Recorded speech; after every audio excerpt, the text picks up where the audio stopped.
I seem to like the other Dissidias more than Dissidia NT, despite the amazing cutscenes and voice acting. Dissidia NT is actually worse than the others. Welcome back to another chapter of Dissidia Shadowgate. Last time, Firion, Lunith, and Terra have actually defeated a menacing dragon, which would be like invincible in the original game, in Shadowgate. So, they continue their quest as they investigate the dreaded castle, and Firion stuck with his advice, as long as they stick together, they'll survive. So, let's get this thing going. Alright, Chapter 3. Meanwhile, back at the cold room, Shantotto and Prish were examining a trapdoor. I wonder what this lousy contraption is used for. Prish wondered as she opened the lid. Inside was a ladder descending into a dark abyss. Let me take a look, Doc. Shantotto puffed angrily. Grrr! You always want to do things your way. It's quite annoying, wouldn't you say? The white mage monk shrugged and sighed. Be my guest. As her partner climbed down, her foot slipped as the rung broke. Ah! She hung on to dear life as she climbed up from the cellar.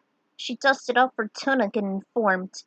The ladder seems incomplete. It's quite fatal if you fall on your feet. That seems like sound advice, Doc.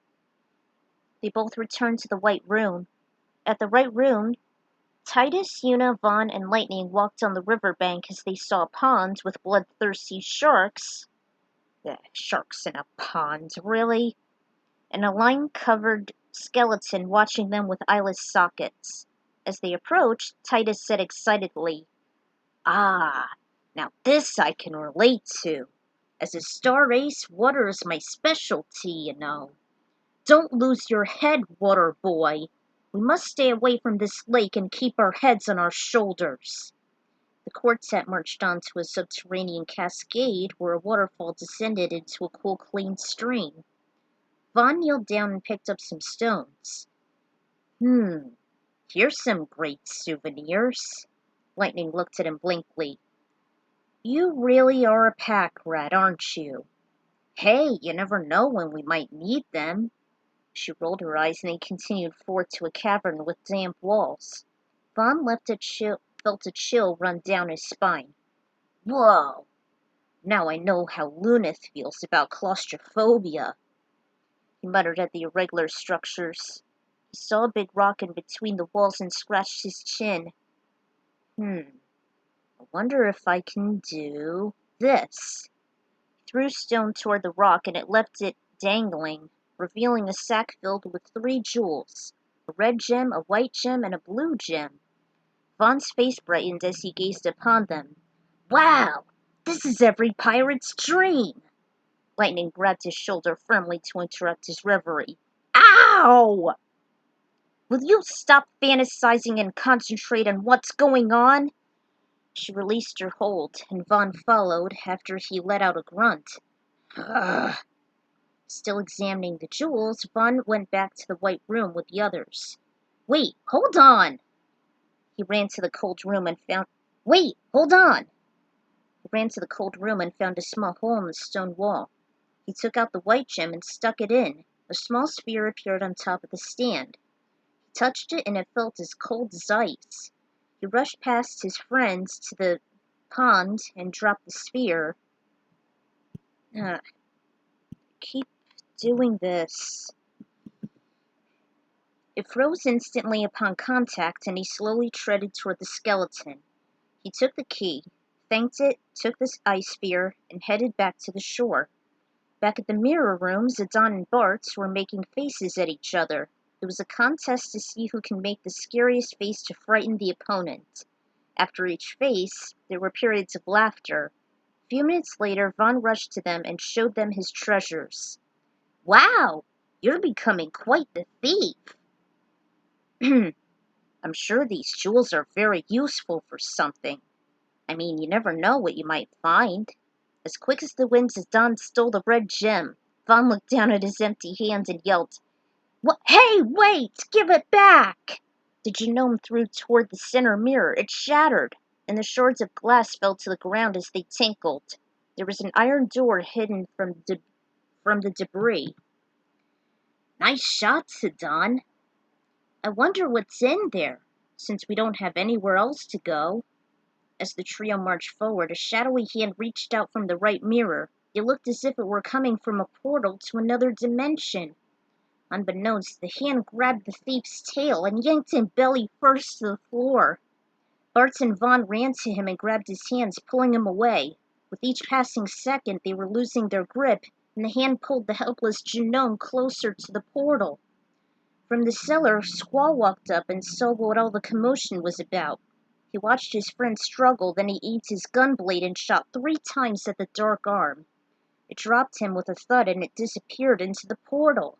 When Zidane was calm enough, he stood up and said, "Whew, you saved my skin, thanks." Squall informed them, "Stay sharp. This isn't the time or place to be playing games."